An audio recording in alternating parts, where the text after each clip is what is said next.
Durante estas semanas nosotros hemos estado hablando de una mente renovada a través de la palabra de Dios. A través de diferentes temas hemos visto y hemos hablado, nos hemos exhortado y nos hemos confrontado mutuamente acerca de la necesidad de poder renovarnos en el espíritu de nuestra mente. Ahora, hemos hablado de prioridades, hemos hablado de la palabra, hemos hablado de la ansiedad, hemos hablado de las debilidades contemporáneas, hemos hablado de cosmovisión, hemos hablado de muchos temas que seguramente estamos atesorando en nuestro corazón y que definitivamente para poder renovar nuestra mente tenemos que revisarlos más de una vez. Sin embargo, hoy día queremos nuevamente recalcar el fundamento bíblico para una mente renovada. Queremos cerrar este círculo dando a conocer y volviendo sobre un pasaje que justamente encierra el engranaje sobre el cual se mueve una mente renovada, de tal forma que nosotros podamos establecer algunos principios básicos que me van a ayudar a pensar en esta noche, y si los atesoramos en el corazón continuamente, si es que yo tengo o estoy viviendo bajo una mente renovada. Una mente renovada en el Espíritu, una mente renovada bajo los principios de la palabra de Dios. ¿Por qué? Porque nosotros estamos viviendo la generación del desconcierto. Si hay algo que nos caracteriza, que caracteriza a la sociedad contemporánea, una de las particularidades de esta sociedad es que estamos viviendo en términos de la mente y del alma un tiempo y un estado de desorden, de desorientación, de perplejidad con respecto a los valores fundamentales que enfrentan y sustentan y diferencian la vida o la muerte.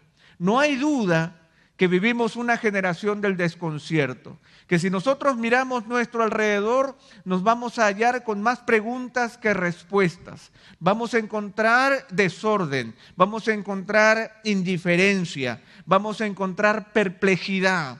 El mundo está perplejo ante una realidad que es demasiado grande para aceptarla y es incapaz de reconocer aún la presencia de Dios. Si nosotros pudiéramos hablar de algunas características de la mente moderna, solamente a fin de establecer y poder pensar qué tan cerca o qué tan lejos estoy yo de esta mente contemporánea, qué tan cerca o lejos estoy yo de estos valores que pueblan nuestra realidad. Y ya que nosotros no vivimos en un laboratorio cerrado, ni tampoco estamos dentro de una caja, ni tampoco pertenecemos a un lugar aséptico en donde la penetración del mundo no influencia, definitivamente algunos de estos valores nos afectan de manera particular.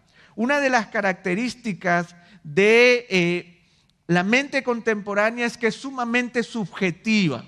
No hay fundamentos fuertes y objetivos a los que aferrarse.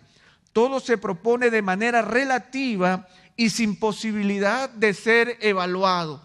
Todo es maleable, todos los principios de la vida son maleables, dependen de las circunstancias. Los creo, pero no los creo. No estoy dispuesto a pagar ningún precio por ellos. Yo cambio como el camaleón, de acuerdo a las circunstancias, yo voy cambiando de color. Todo es subjetivo, nada puede creerse de manera absoluta. Yo no estoy dispuesto a pagar el precio por ninguna verdad, porque finalmente la verdad no existe. Juntamente con esa característica de subjetividad, nosotros estamos viviendo una profunda individualidad. No existe un respeto por la autoridad y el bien común. No hay ningún sentido de tradición. Yo creo que yo debo saberlo todo y que todo lo que yo creo debe salir de mí mismo. Yo soy el individuo, todo depende de mí. No hay nadie que deba decirme lo que yo debo hacer. No hay tradiciones a las que yo me sujeto. No hay creencias que vienen de generación en generación. Todo es producto de lo que yo considero que es correcto de acuerdo a mi propia persona. Todo depende de cada uno y de su propia percepción. Lo que es bueno para ti no es necesariamente bueno para mí. Lo que tú crees está correcto contigo, pero no necesariamente tengo que compartirlo. Vivimos una sociedad fragmentada, repleta de individuos que creen tener la verdad, pero no la saben compartir y tampoco la entienden. Es subjetiva, es individualista y también tenemos una mente sumamente emocional. Todo es más emotivo que racional. Se sobrevalora la sensibilidad emocional y la búsqueda superficial de la felicidad como bien supremo. La verdad es lo que me gusta. Aquello que vale la pena tiene que hacerme sentirme bien. Yo nada que me cause dolor o que me cause presión puede ser bueno. Todo tiene que regirse en base a mis emociones y a mis propios gustos. Es subjetiva, es individual, es emocional y la búsqueda de la felicidad es esa cosa superficial que yo estoy anhelando sin entender que básicamente la felicidad empieza con fe. Ahora, mucho de lo que nosotros creemos es absolutamente pragmático, una mente pragmática. Todo aquello que funciona a mi favor es lo que yo valoro, haciendo una desconexión con su carácter moral y su efecto sobre los demás. Yo creo que todo lo que funciona a mi favor vale la pena.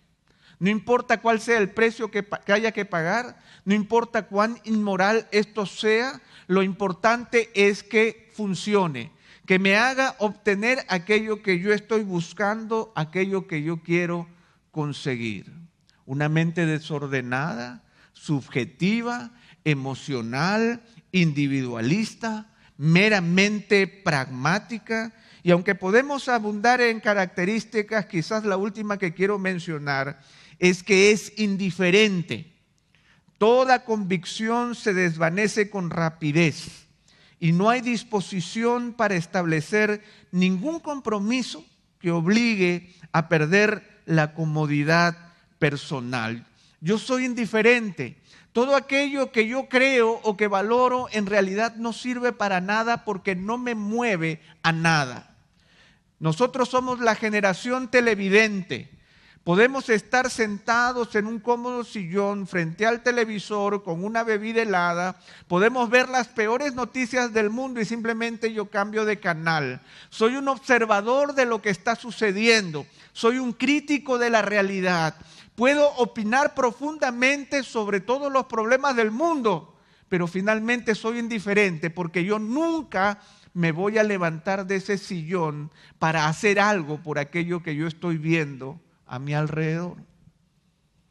Tengo una mente subjetiva, individualista, emocional, pragmática, indiferente. Y esta indiferencia es porque todo me parece muy amplio y disperso. Yo nada debo tomarlo tan a pecho o tan seriamente. Finalmente somos la generación de la tolerancia cómplice y complaciente. Por lo tanto, si nosotros nos evaluamos a la luz de nuestra realidad, nuestros hechos demuestran muchas de estas características. Y estas características afectan profundamente también nuestras creencias. De tal manera que nosotros tenemos que preguntarnos cuán objetivo es aquello que creo. ¿Cuánto de lo que creo sale y va más allá de mí mismo? De tal manera que yo puedo decir que tengo una fe común. ¿Cuánto de lo que yo creo está afectado por una verdad que es más grande que yo y que puede afectar mis emociones, pero no al revés? ¿Cuánto de lo que yo creo tengo que considerarlo no a la luz de cuán útil me es a mí, sino cuán moral o inmoral es a los ojos de Dios? Yo tengo que preguntarme cuántas de mis creencias y de mis valores son realmente valiosos en la medida en que me hacen salir de mi zona de confort y de mi sentido de indiferencia. Yo tengo que hacerme esas preguntas con respecto a la realidad de mi mente. Ahora, Ya muchas de estas cosas nosotros las hemos respondido a lo largo de las semanas. A lo que queremos ir es centrarnos y que ustedes me acompañen en un pasaje que nosotros podríamos llamar como un pasaje que es eje en el libro de Romanos y que nos habla justamente de cómo entender si es que nosotros estamos o no estamos en un proceso continuo de renovación de nuestra mente. Ese pasaje especial divide el libro de Romanos en dos partes. Del capítulo 1 al capítulo 11 nosotros encontramos los fundamentos de la realidad de nuestra fe. Sobre qué es aquello que nosotros creemos, cuáles son nuestras convicciones fundamentales, cuáles son nuestros valores supremos, cuál es la obra inmensa que el Señor ha realizado a nuestro favor. Y luego, del capítulo 12, del verso 3 al capítulo 16, es cómo ese fundamento afecta mi conducta. Cómo es que aquello que ha hecho el Señor a través del Evangelio, esta verdad soberana que es poder de Dios para cambiar el corazón del hombre, me ha cambiado de tal manera que mi conducta es nueva en el Señor. Ahora, para nosotros que somos cristianos, sabemos que siempre hay un abismo entre aquello que yo creo y aquello que yo practico, aquello que yo considero como la verdad y aquello que esa verdad cómo esa verdad está afectando mi ser de tal manera que yo me considero una nueva criatura.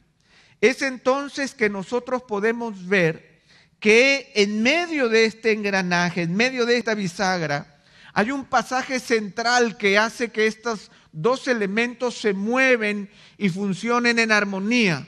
Aquello que yo creo de aquello que yo debo ser y hacer. El fundamento y la conducta. Es ese famoso pasaje de Romanos capítulo 12, el verso 1 y 2.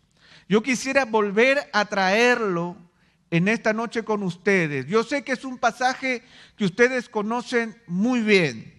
Y déjenme decirles que yo luché mucho en mi corazón con traer este pasaje nuevamente. Busqué en mi corazón, quizás haya otro pasaje. Pero de diferentes maneras el Señor me mostró que teníamos que volver sobre este pasaje que viene a ser el fundamento de la renovación de nuestra alma, de la renovación de nuestra mente. Vamos entonces a él, encendamos nuestras Biblias, abramos nuestras Biblias para los que las tienen abiertas, en Romanos capítulo 12, los versos 1 y 2, y vamos a volver a sacar de este tesoro incalculable nuevas enseñanzas para nuestras vidas. Por consiguiente, hermanos, os ruego por las misericordias de Dios que presentéis vuestros cuerpos como sacrificio vivo y santo, aceptable a Dios, que es vuestro culto racional. Y no os adoptéis a este mundo, sino transformaos mediante la renovación de vuestra mente, para que verifiquéis cuál es la voluntad de Dios, lo que es bueno, aceptable y perfecto, ¿verdad? Este es el pasaje central y es este pasaje eje. Vamos a dividirlo en pequeñas partes y vamos a tratar de encontrar determinadas verdades que nos van a ayudar a reflexionar sobre la realidad de nuestra mente en el Señor. La primera parte. Por consiguiente, hermanos, os ruego por las misericordias de Dios. Yo quiero empezar con un principio fundamental para nosotros en nuestra reflexión. No habrá renovación de nuestra mente sin participación en la revelación de Dios. Lo único que penetra hasta partir las coyunturas y los tuétanos, que discierne los pensamientos y las intenciones del corazón, ¿qué es? La palabra de Dios. Por lo tanto, no esperes en tu vida tener una renovación de tu mente si tú no estás influenciado profundamente por la palabra de Dios. No hay renovación sin revelación. El apóstol Pablo empieza diciendo, Por consiguiente, por lo tanto, el apóstol Pablo realiza primero una profunda presentación bien organizada e informada de la realidad oscura del ser humano y el plan misericordioso de Dios en Jesucristo. Nosotros encontramos del capítulo 1 al capítulo 11 de Romanos cómo es que el Señor dirige al apóstol Pablo para presentar de una manera clara y tajante el Evangelio de Jesucristo. Por lo tanto, cuando el apóstol Pablo va a invitarnos a renovarnos en el espíritu de nuestra mente, lo va a hacer sobre la base de que nosotros nos hemos sometido a un trabajo profundo de transformación a través de la presentación de la verdad de Dios sobre nuestras vidas. Esta primera serie de argumentos presentados por el apóstol Pablo no deja afuera a nadie.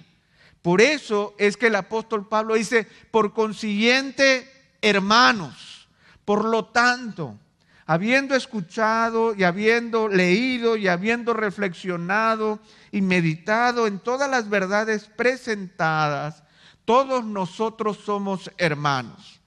Quizás solamente para que ustedes puedan entender la delicadeza del idioma. En el griego, la palabra hermanos es la palabra adelphos, que viene de la junta de dos términos, a y delphus. Este delphus es el vientre materno, o sea que vienen de un mismo vientre. Esa es la idea que la palabra hermanos trae consigo. De tal forma que esta idea de hermandad no solamente tiene que ver con confraternidad, sino con un origen común. Lo primero que hace el apóstol Pablo es presentar una verdad en donde ninguno de nosotros puede ser un individuo solitario nunca más. Todos nosotros formamos parte de una realidad común que debe ser presentada y debe ser aceptada en unidad, todos nosotros de manera común. Luego, el apóstol Pablo hace una rogativa. Os ruego. Y podría sonarnos a nosotros, personas del siglo XXI, como un símbolo de debilidad. Sin embargo, esta rogativa, este ruego, no es una petición humilde, no es una invitación a, por favor, préstame atención. Por el contrario, es una exhortación a la atención de un caso presentado con autoridad. Pablo está usando una forma gramatical griega formal para introducir un punto clave conclusivo ante la evidencia presentada con anterioridad. Pablo está diciendo, yo te urjo a que prestes atención a todo, que de acuerdo a todo lo que yo he dicho ahora, ha llegado el momento de que tú tomes una decisión. Esa es la razón de ser de estas dos partes. Y esa es la razón por la que Romanos 12, 1 y 2 es un eje. Por fin el apóstol Pablo está diciendo, ha llegado el momento de cerrar tus creencias con tu conducta. De tal manera que lo que tú crees va a hacer que tú seas y hagas lo que debes ser y hacer. De allí es donde viene esa profunda presentación. Ahora, Pablo dice, por consiguiente, en base a todo lo anterior, hermanos, os ruego por las misericordias de Dios. Hay algo interesante en esa definición, porque las misericordias de Dios vienen a ser justamente la manifestación de los sentimientos más profundos que el Señor experimenta ante nuestra condición y que hacen que lo lleven a actuar a nuestro favor. Lo que el apóstol Pablo ha presentado es el mismísimo corazón de Dios para toda la humanidad. El apóstol Pablo no está jugando con algunos conceptos emocionales, subjetivos, pragmáticos o indiferentes. El apóstol Pablo está diciendo, miren, lo que acabo de presentarles es conclusivo porque viene directamente del corazón de Dios y por lo tanto esta es la reacción de Dios compasiva ante la necesidad de todos los seres humanos en donde ustedes están incluidos.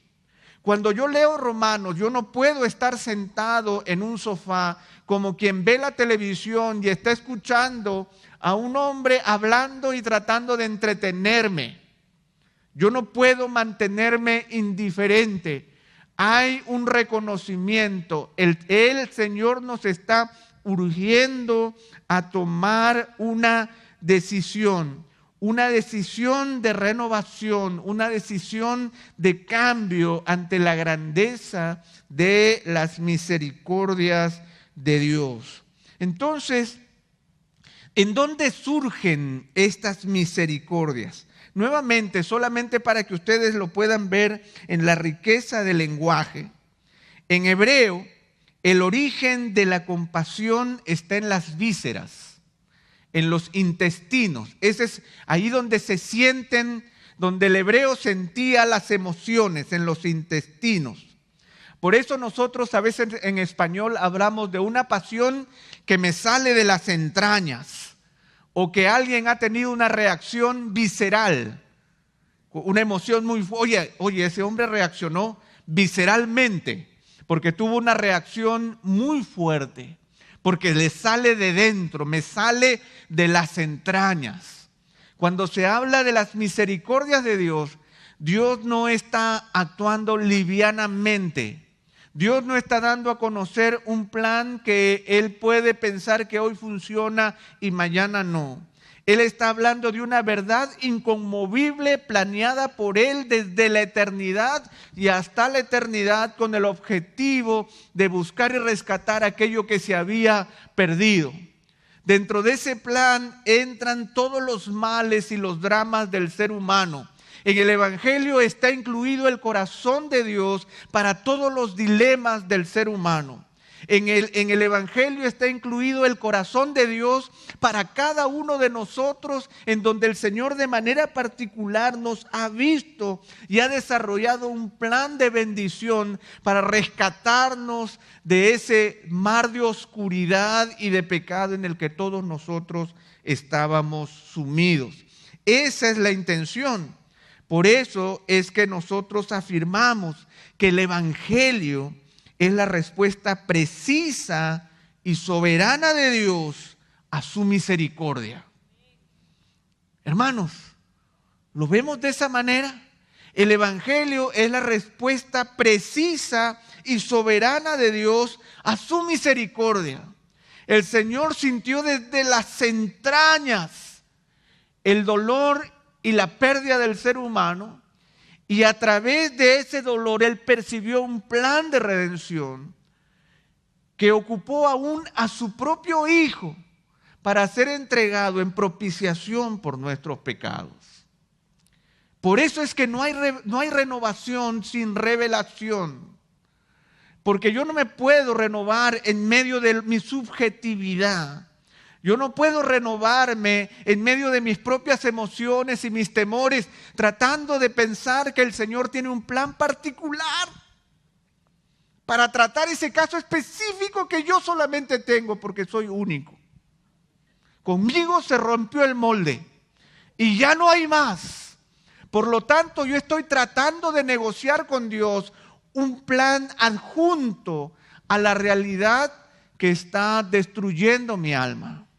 No hay renovación sin revelación, porque no hay otro lugar en donde nosotros podamos descubrir el corazón de Dios que en su propia revelación y en el mismísimo Evangelio. Por eso es que simplemente a modo de observación nosotros podemos encontrar el desarrollo lógico de argumento del apóstol Pablo, en donde el apóstol Pablo está presentando la misericordia de Dios para nuestra vida. Allí radica entonces el cambio de mi alma y de mi mente. Ahí radica el hecho de que yo pueda percibir que estaba separado completamente de Dios, sin entender absolutamente nada, pero el Señor propuso un plan que estaba por encima de mí, por debajo de mí, al costado de mí, que era un plan de salvación en Jesucristo. Allí el Señor nos muestra el poder del Evangelio, la realidad de condenación de nuestra alma, la justificación que solo podemos obtener en Jesucristo y la santificación y la restauración del pueblo de Dios conforme a su voluntad. No es un mensaje particular para mí, que estoy sentado en mi sillón observando el mundo. Es la intención de Dios de darme a conocer, como el apóstol Pablo puso en 1 Corintios capítulo 2, verso 9, cosas que ojo no vio, ni oído oyó, ni han subido en corazón del hombre, son las que Dios ha preparado para los que le aman. El apóstol Pablo dedica 11 capítulos para detallar de una manera muy clara y profunda, y muchas veces, como dicen algunos, de una manera complicada, que requiere el ejercicio de la mente para poder comprender los secretos inescrutables de la sabiduría de nuestro Dios.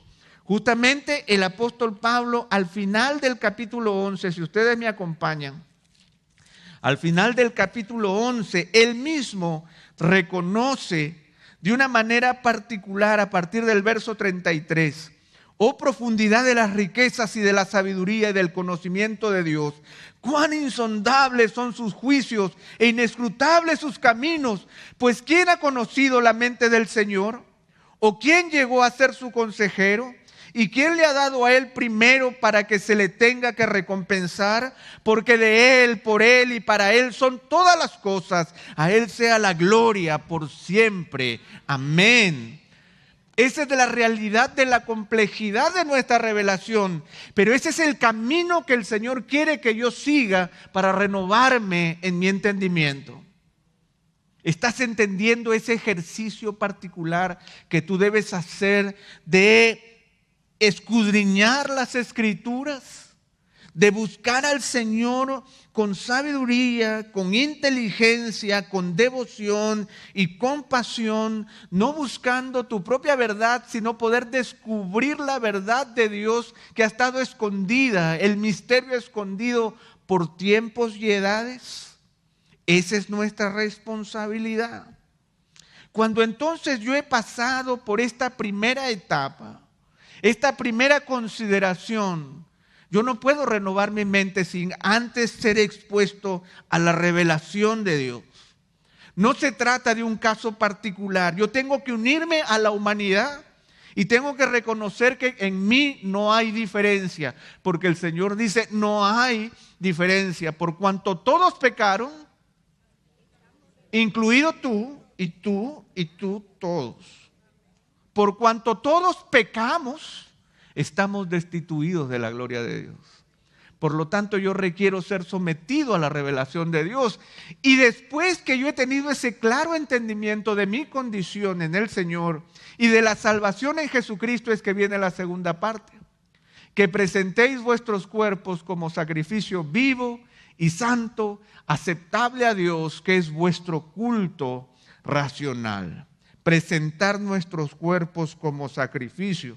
Porque el segundo principio que nosotros debemos mantener y recordar en nuestra alma es que no hay renovación sin rendición.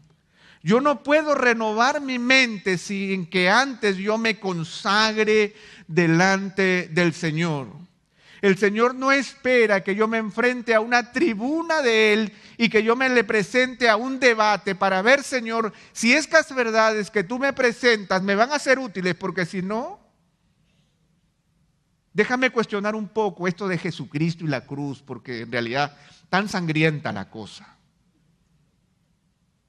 No hay renovación sin rendición, porque si el Evangelio no me pone de rodillas, no he entendido el Evangelio. Entonces, lo que el apóstol Pablo está presentando es la figura del sacrificio personal. Pero esta figura del sacrificio personal no es para obtener el favor de Dios, sino por el contrario, es la única respuesta ante la evidente misericordia del Señor por Jesucristo a nuestro favor. Yo no me ofrezco al Señor como sacrificio para obtener su favor. Yo me entrego al Señor Jesucristo porque Él me ha dado todo favor. Esa es la realidad de gratitud que el apóstol Pablo está diciendo. Os ruego por las misericordias de Dios que presentéis vuestros cuerpos en sacrificio. Esa es la realidad. Por lo tanto, yo no voy a obtener el favor de Dios, porque el Señor no está demandando algo de mí, sino que ponga a disposición, ese es el significado de la palabra presentar, nuestras propias vidas. Presenta tu cuerpo como sacrificio vivo, santo, aceptable a Dios. Esta intencionalidad de ponerme a entera disposición de Él. La idea del cuerpo no es solamente la parte física, sino que ya que el apóstol Pablo está usando la metáfora del sacrificio, entonces el cuerpo representa todo mi ser. Yo no voy a obtener favor a través de mi sacrificio. Es una respuesta al favor de Dios. Yo no puedo hacer nada menos que entregarme a Él, porque yo reconozco que le pertenezco, porque yo vuelvo a cuentas con el Señor. De tal manera que yo entiendo, como decimos aquí, que no se trata de una inmolación, sino de una consagración. Yo no puedo tener renovación de mi mente sin la consagración de mi vida al Señor. Porque si yo no me consagro al Señor, yo no he entendido la revelación. Es importante que nosotros percibamos esa realidad y entendamos, por ejemplo, que los tres adjetivos usados por Pablo para referirse al sacrificio señalan la efectiva vitalidad en Cristo del oferente. Que se ofrezcan como sacrificio vivo, santo y aceptable a Dios es algo que yo no tengo por mí mismo. Yo no tengo por mí mismo la posibilidad de reunir estas tres características que el Señor demanda de un sacrificio. Por el contrario, si yo puedo entregarme al Señor, me entregaré por fe, creyendo que en la obra de Cristo yo voy a obtener lo que en realidad no tengo. Porque miremos nosotros estas tres características. Usando nuevamente el mismo apóstol Pablo. Dice que sea un sacrificio vivo. El apóstol Pablo dice en Romanos 6:11. Vosotros consideraos muertos para el pecado, pero vivos para Dios en Cristo Jesús. Yo no estoy vivo por mí mismo. Por mí mismo yo estoy muerto. Yo no soy un sacrificio vivo, yo soy un sacrificio muerto. Pero en Cristo yo me declaro vivo. En segundo lugar, dice que tiene que ser santo. Miren lo que el mismo apóstol Pablo dice.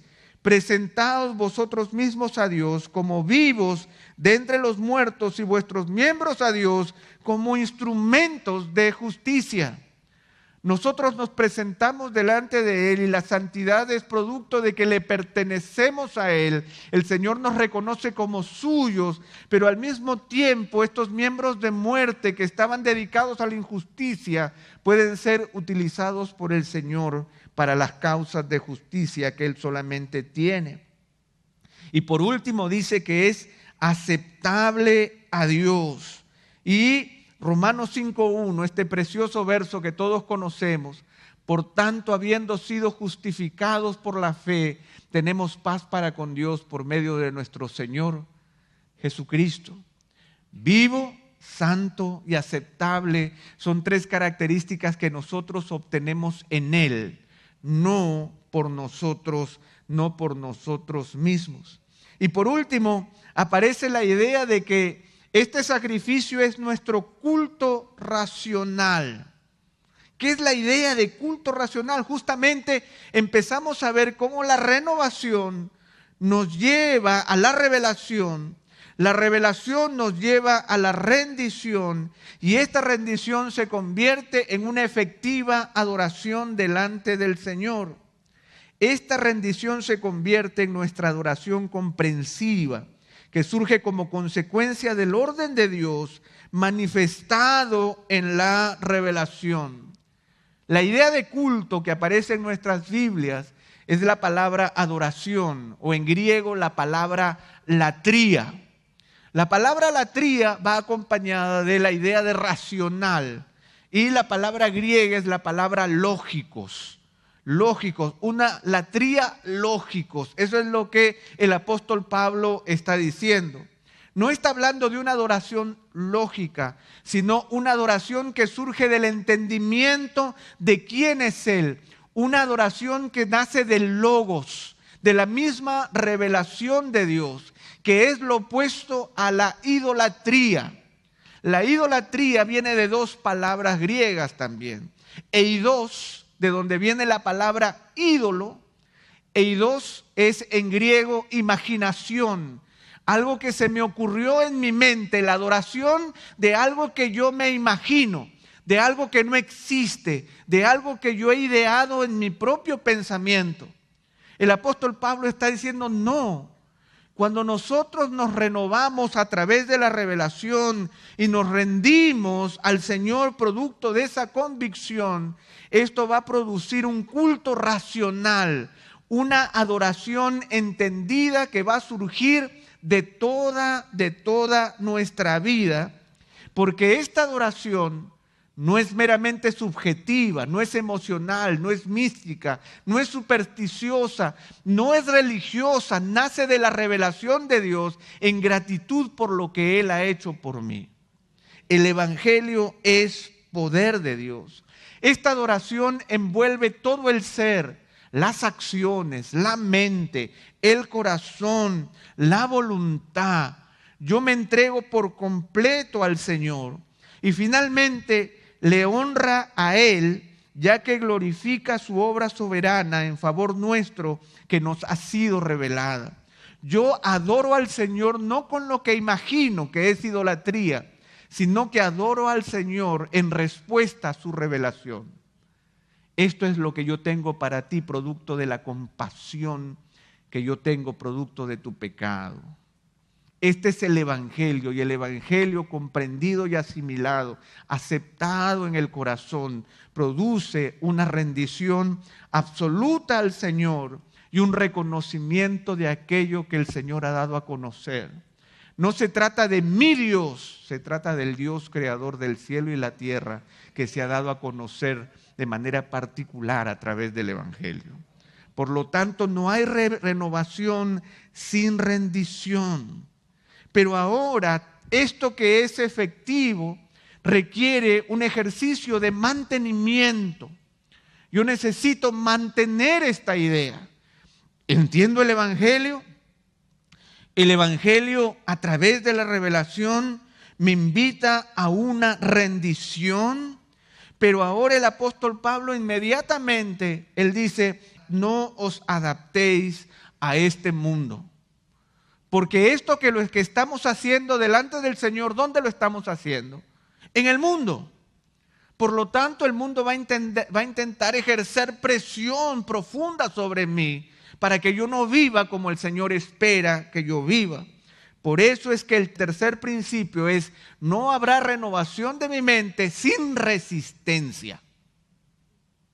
No habrá renovación sin revelación.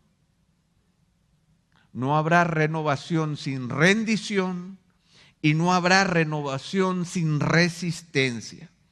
El apóstol Pablo está diciendo, no te adaptes al mundo. Seguramente ustedes conocen esto, lo hemos hablado en diferentes oportunidades, pero la palabra usada por Pablo para mundo no se refiere al planeta físico, al cosmos, sino al sistema mundial imperante, a la forma en que nosotros vivimos, a la forma en que nosotros actuamos, a los valores que propiciamos en el mundo.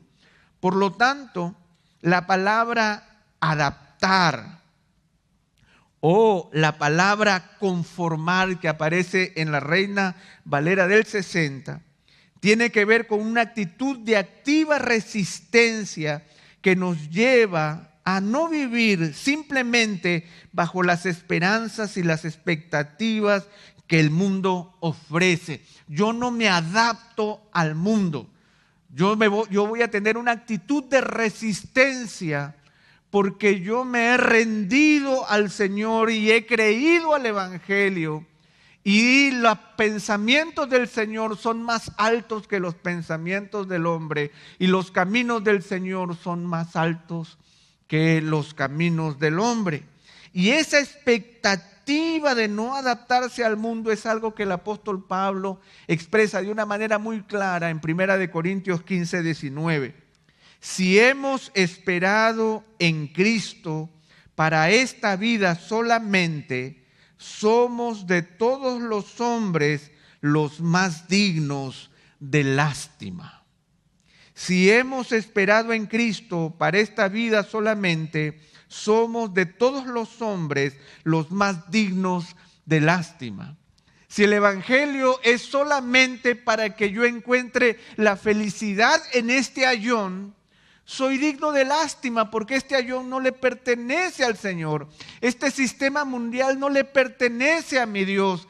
Aquí no hay esperanza, aquí no hay nada que valga la pena y que perdure para siempre. Por eso el apóstol Pedro le dijo al Señor: Señor, ¿a quién iremos si solo tú, nadie más, tiene palabras de vida eterna?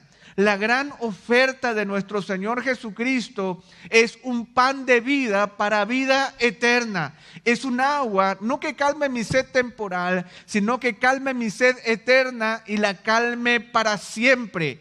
No hay en el mundo nada que pueda ofrecerme aquello que solo el Señor y Rey puede ofrecerme en Cristo Jesús. Esa verdad tiene que hacerme resistente. Yo no puedo renovarme sin resistencia, porque si yo dejo que en mi vida el mundo simplemente me lleve a vivir de acuerdo a sus patrones, a sus expectativas, a sus gustos, a sus esperanzas, de tal manera que mi vida cristiana se somete a que yo pueda vivir esa vida mediocre y mediana que todo hombre sueña con tener, entonces he olvidado la realidad del Evangelio. El apóstol Pablo decía que ahora que él había conocido al Señor, él todo lo tenía por basura con tal de seguir conociendo a ese Señor que era más grande que todas las cosas. El libro de Hebreos nos habla de que los hombres de fe, que aunque no tenían nada en el mundo, el Señor no se avergonzaba de llamarse Dios de ellos. Nosotros tenemos un Dios que llama las cosas que no son como si fuesen. Por lo tanto, si yo no tengo una actitud de resistencia, yo no voy a poder renovar mi mente. Porque yo voy a terminar sometiéndome a todo aquello que gira a mi alrededor y que me lleva a pensar simplemente como el mundo piensa. Y mi oración simplemente va a ser que lo que el mundo desea sea también mis propios deseos en oración. Pero bien dice la palabra, el mundo pasa y sus deseos, pero el que hace la voluntad de mi Padre permanecerá para siempre. No puede haber renovación sin resistencia. Vivimos en este mundo, pero no somos de este mundo.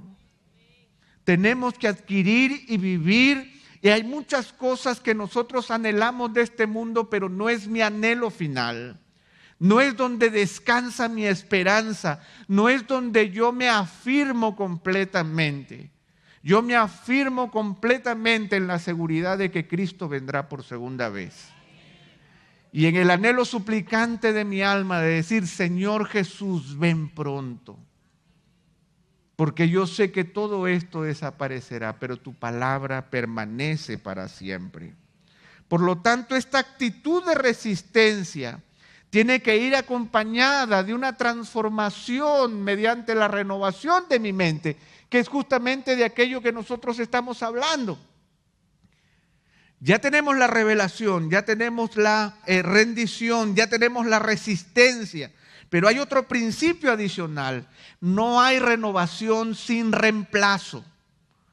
No habrá renovación sin reemplazo. Cada vez que yo resisto un patrón del mundo, yo lo tengo que resistir porque he entendido su temporalidad, he entendido su pecaminosidad, y al desecharlo yo tengo que renovarlo con otro principio que sustente mi vida para que ese principio mundano no vuelva a afectar mi corazón.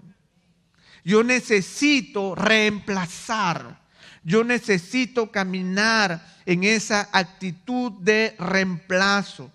La palabra transformaos en griego es metamorfosis, que indica la idea de un cambio radical en mis formas. Un cambio radical. Yo resisto, pero luego de que he resistido en ese aspecto, yo voy a hacer un cambio sustancial de tal manera que este tema ya no me vuelve a afectar. Me renuevo en mi mente. Esa es la idea. La demanda principal es que la base misma de nuestros pensamientos y nuestra cosmovisión, que da lugar a la toma de decisiones y finalmente a nuestras acciones, sea afectada radicalmente por el Evangelio. Yo estoy resistiendo porque el Evangelio me ha dado una nueva cosmovisión. Esta nueva cosmovisión en Cristo empieza a alterar todas las áreas de mi ser.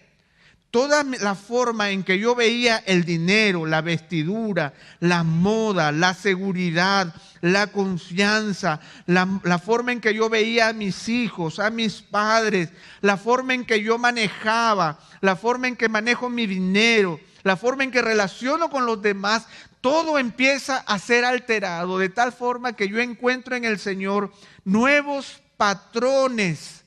Encuentro nuevos patrones que alejan los viejos que ya yo resisto y adquiero nuevos patrones para aprender a comportarme y a caminar en el Señor.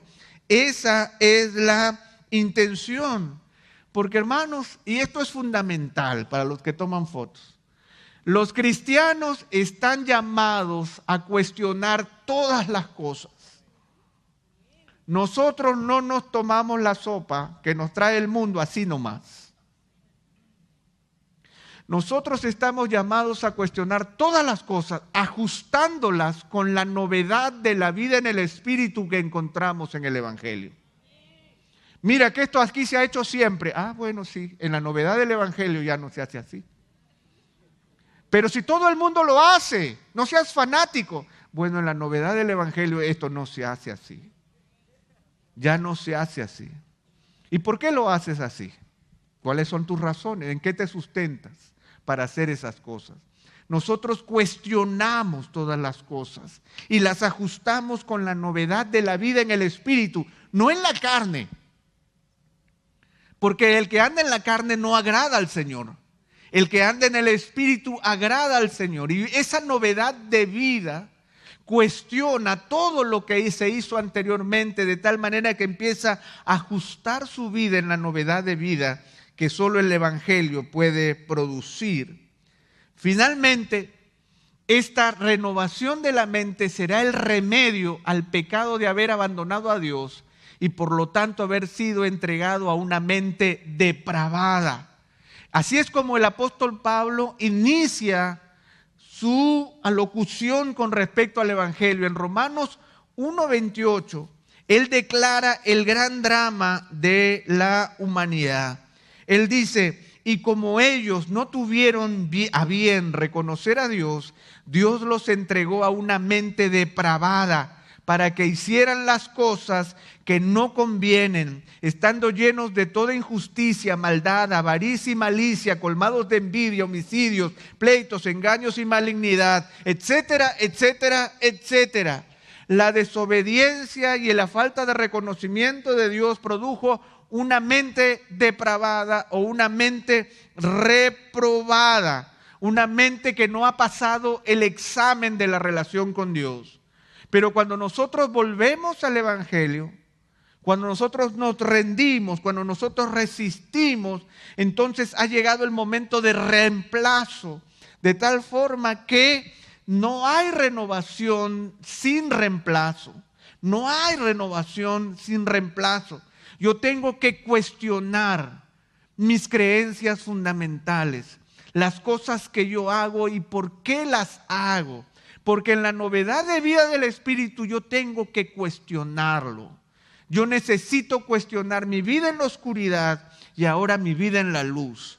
Porque yo ahora tengo una vida que el Señor me ha entregado que es diametralmente opuesta a la vida que yo antes tenía. Pero el gran drama de los cristianos es que nosotros no trabajamos ese proceso de reemplazo necesario, de cuestionarnos la forma en que reaccionamos, la forma en que hablamos, la forma en que actuamos, la forma en que compramos y vendemos, la forma en que trabajamos. Hay áreas de nuestra vida que quedan encerradas de acuerdo a los patrones del mundo y nosotros simplemente le hacemos novedad a la vida religiosa dentro de la iglesia, pero fuera de la iglesia nada ha cambiado. Y ese es el gran drama que nosotros hemos querido llevar delante de ustedes.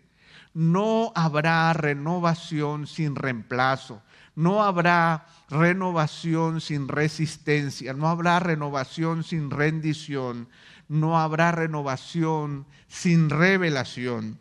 Y yo quisiera simplemente para que ustedes vean, yo quisiera que me den 5 minutos más y vamos a acabar. En Efesios 4, solamente para que ustedes vean la intención del apóstol Pablo de este proceso de transformación, que es justamente el proceso de reemplazo que el apóstol Pablo está exigiendo. Dice Efesios 4 a partir del verso 20, pero vosotros no habéis aprendido a Cristo de esta manera, si en verdad lo oísteis y habéis sido enseñados en él conforme a la verdad que hay en Jesús. Que en cuanto a vuestra anterior manera de vivir, os despojéis del viejo hombre que se corrompe según los deseos engañosos, y que seáis renovados, ¿en qué? En el espíritu de vuestra mente, y os vistáis del nuevo hombre, el cual en la semejanza de Dios ha sido creado en la justicia y santidad de la verdad. Y ahí viene, hermanos, miren ustedes, la doctrina del reemplazo. Por tanto, dejando a un lado la falsedad, hablad verdad cada cual con su prójimo, porque somos miembros los unos de los otros. Airaos, pero no pequéis. No se ponga el sol sobre nuestro enojo, ni deis oportunidad al diablo. El que roba, no robe más, sino más bien que trabaje haciendo con sus manos lo que es bueno, a fin de que tenga que compartir con el que tiene necesidad. No salga de vuestra boca ninguna palabra mala, sino solo la que sea buena para edificación, según la necesidad del momento, para que imparta gracia a los que escuchan. Y no entristezcáis al Espíritu Santo de Dios, por el cual fuisteis sellados para el día de la redención. Sea quitada de vosotros toda amargura, enojo, ira, gritos, maledicencia, así como toda malicia. Sed más bien amables unos con otros, misericordiosos, perdonándoos unos a otros, así también Dios os perdonó en Cristo. ¿Ven ustedes que no hay renovación sin reemplazo? Hay que hacer, tú hacías esto, ya no lo hagas más. Tú lo entendías de esta manera, busca en la revelación cómo debes actuar con respecto a esta situación. Si robas, ya no robes más, ahora trabaja con tus manos. Tienes ira, pero no peques, no le des lugar al diablo.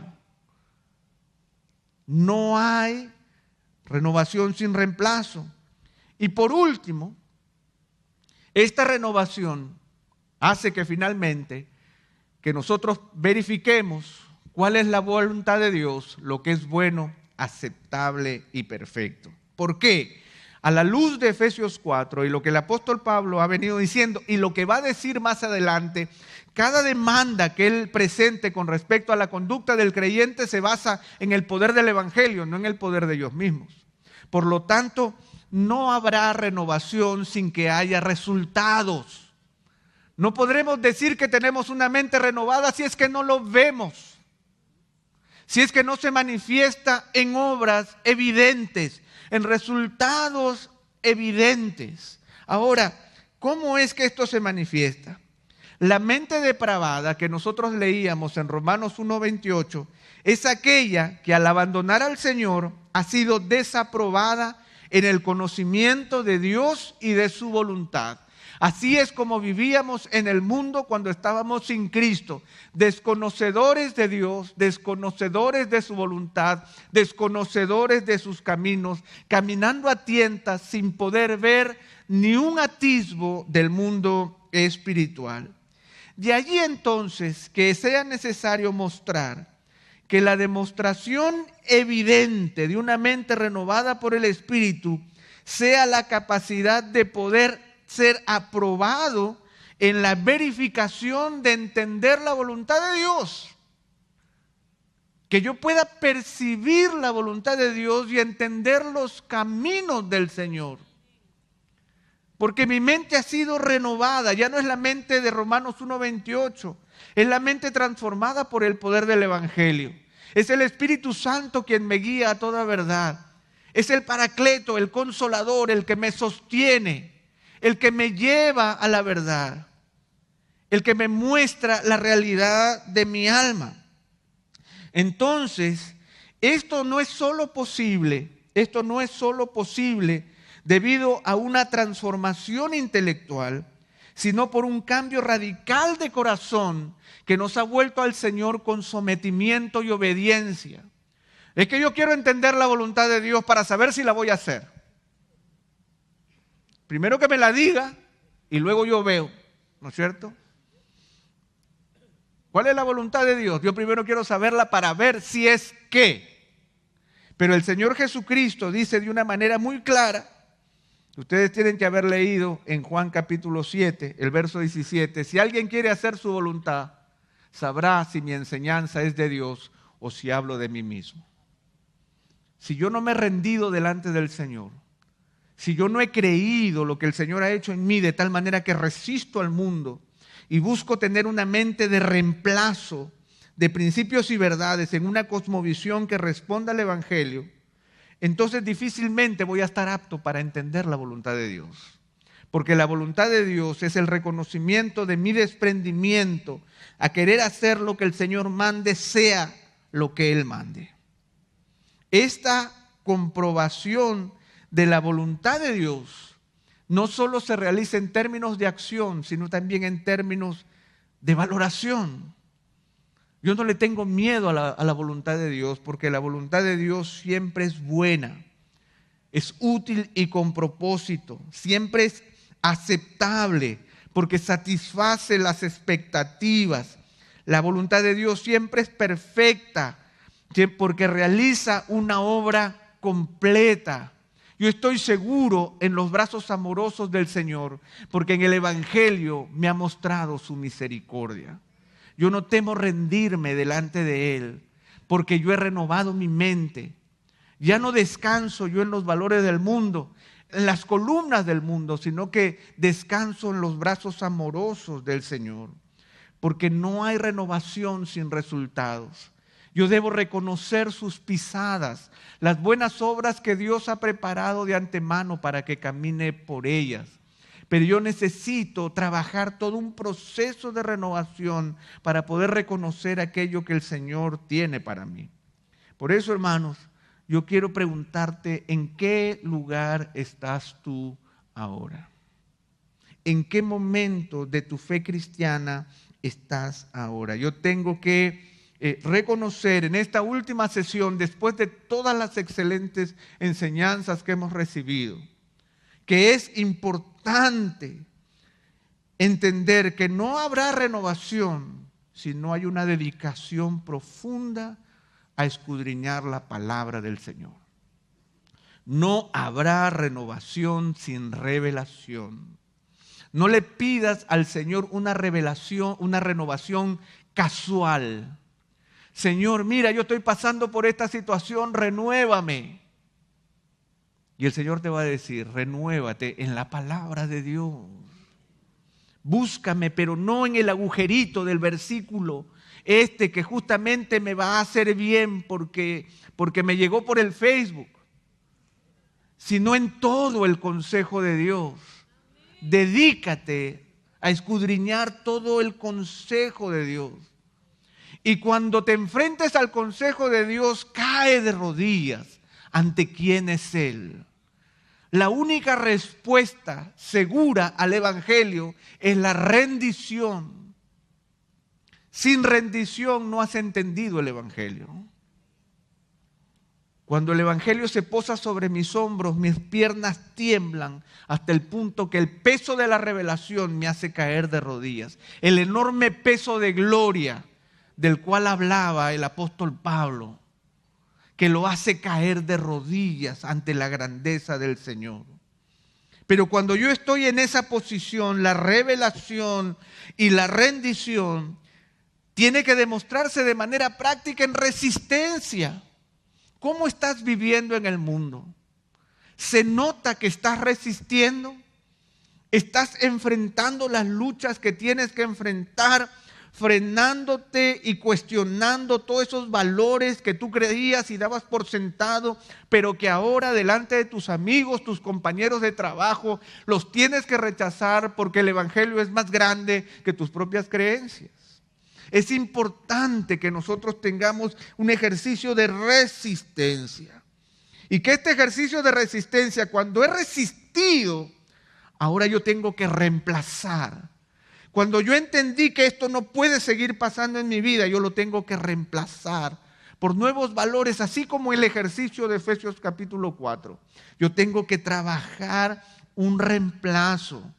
Y ese reemplazo tiene que dar por resultado que yo pueda comprobar, que yo pueda pasar el test, el examen de reconocer la voluntad de Dios como buena, aceptable y perfecta en mi propia vida. Allí entonces, hermanos, estaremos pasando por todo el ejercicio de la renovación de la mente. Si nosotros siguiéramos en la enseñanza, podríamos ver cómo el apóstol Pablo, a partir del verso 3 del capítulo 12 de Romanos, empieza a generar una serie de demandas con respecto a la conducta y la vida del creyente que no podrían ser manejadas si es que primero no se ha pasado por este eje fundamental de renovación de la mente. Ustedes saben en qué posición se encuentran. Ustedes saben en qué lugar está su corazón. Hagamos un ejercicio en oración de ponernos a cuenta con el Señor y pidámosle a Él las fuerzas para que podamos ser los creyentes que esta generación requiere.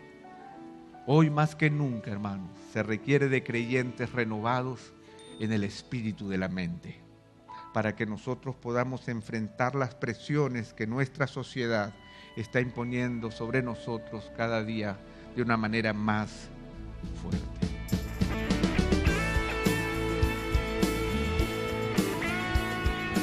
Esta es una producción que llega hasta ustedes gracias a los aportes de individuos y empresas comprometidos con la defensa de la fe. Para más información, preguntas y comentarios, visite nuestra página de internet www.integridadisabiduría.org. En esta página encontrará información sobre la producción de este y otros recursos que ponemos a su disposición, como también las formas en las que usted puede contribuir con la producción de programas como estos. Les invitamos nuevamente a visitar nuestra página de internet www.integridadisabiduría.org. Será hasta la próxima, cuando nos reencontremos en su palabra. Fuimos llamados para vivir en su palabra.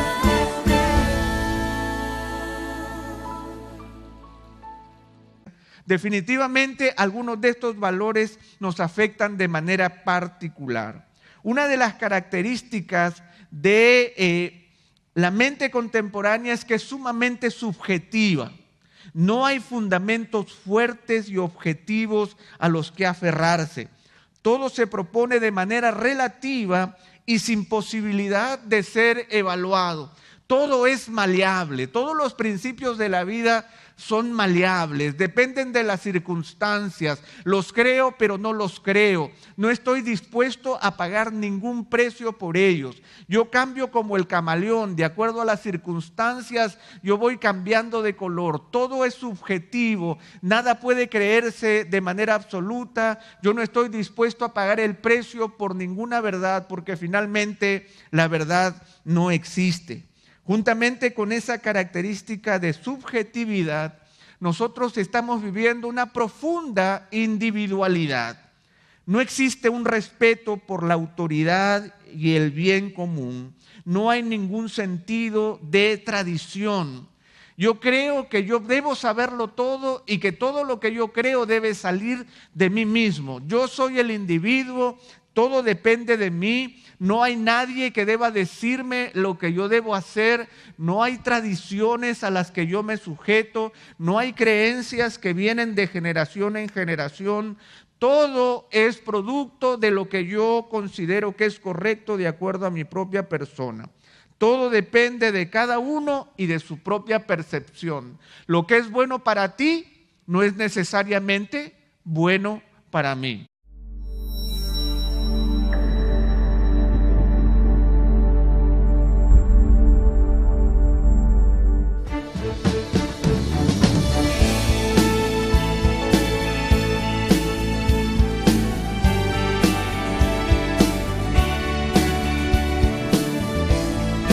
Fuimos llamados para vivir en su palabra. Durante estas semanas nosotros hemos estado hablando de una mente renovada a través de la palabra de Dios. A través de diferentes temas hemos visto y hemos hablado, nos hemos exhortado y nos hemos confrontado mutuamente acerca de la necesidad de poder renovarnos en el espíritu de nuestra mente. Ahora, hemos hablado de prioridades, hemos hablado de la palabra, hemos hablado de la ansiedad, hemos hablado de las debilidades contemporáneas, hemos hablado de cosmovisión, hemos hablado de muchos temas que seguramente estamos atesorando en nuestro corazón y que definitivamente para poder renovar nuestra mente tenemos que revisarlos más de una vez. Sin embargo, hoy día queremos nuevamente recalcar el fundamento bíblico para una mente renovada. Queremos cerrar este círculo dando a conocer y volviendo sobre un pasaje que justamente encierra el engranaje sobre el cual se mueve una mente renovada, de tal forma que nosotros podamos establecer algunos principios básicos que me van a ayudar a pensar en esta noche y si vale la pena. No importa cuál sea el precio que haya que pagar, no importa cuán inmoral esto sea, lo importante es que funcione, que me haga obtener aquello que yo estoy buscando, aquello que yo quiero conseguir. Una mente desordenada, subjetiva, emocional, individualista, meramente pragmática. Y aunque podemos abundar en características, quizás la última que quiero mencionar es que es indiferente. Toda convicción se desvanece con rapidez y no hay disposición para establecer ningún compromiso que obligue a perder la comodidad personal. Yo soy indiferente. Todo aquello que yo creo o que valoro en realidad no sirve para nada porque no me mueve a nada. Nosotros somos la generación televidente. Podemos estar sentados en un cómodo sillón frente al televisor con una bebida helada. Podemos ver las peores noticias del mundo y simplemente yo cambio de canal. Soy un observador de lo que está sucediendo. Soy un crítico de la realidad. Puedo opinar profundamente sobre todos los problemas del mundo, pero finalmente soy indiferente porque yo nunca me voy a levantar de ese sillón para hacer algo por aquello que yo estoy viendo a mi alrededor. Tengo una mente subjetiva, individualista, emocional, pragmática, indiferente. Y esta indiferencia es porque todo me parece muy amplio y disperso. Los atesoramos en el corazón continuamente si es que yo tengo o estoy viviendo bajo una mente renovada. Una mente renovada en el Espíritu, una mente renovada bajo los principios de la palabra de Dios. ¿Por qué? Porque nosotros estamos viviendo la generación del desconcierto.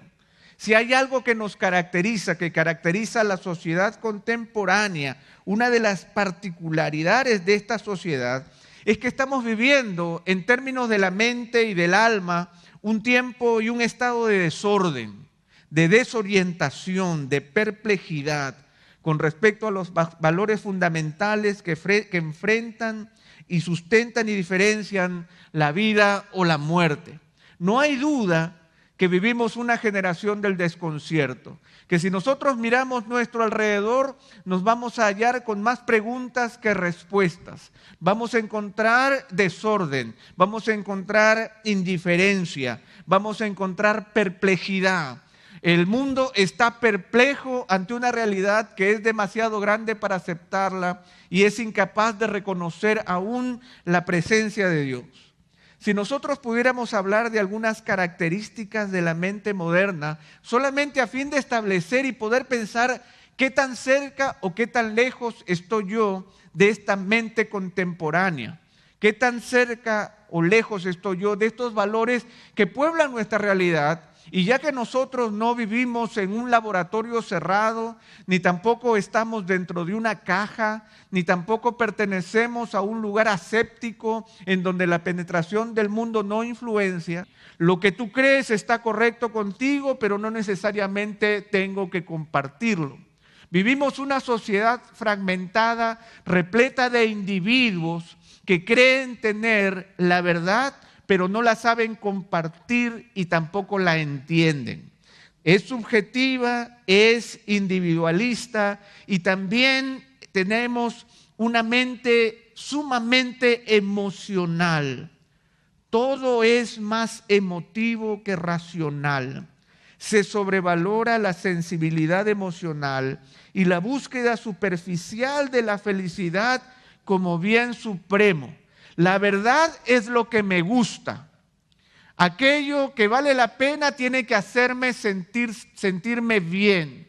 Yo nada que me cause dolor o que me cause presión puede ser bueno. Todo tiene que regirse en base a mis emociones y a mis propios gustos.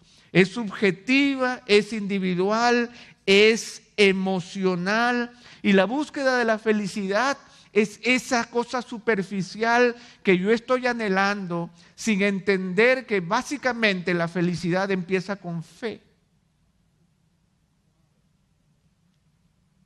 Ahora, mucho de lo que nosotros creemos es absolutamente pragmático, una mente pragmática. Todo aquello que funciona a mi favor es lo que yo valoro, haciendo una desconexión con su carácter moral y su efecto sobre los demás. Yo creo que todo lo que funciona a mi favor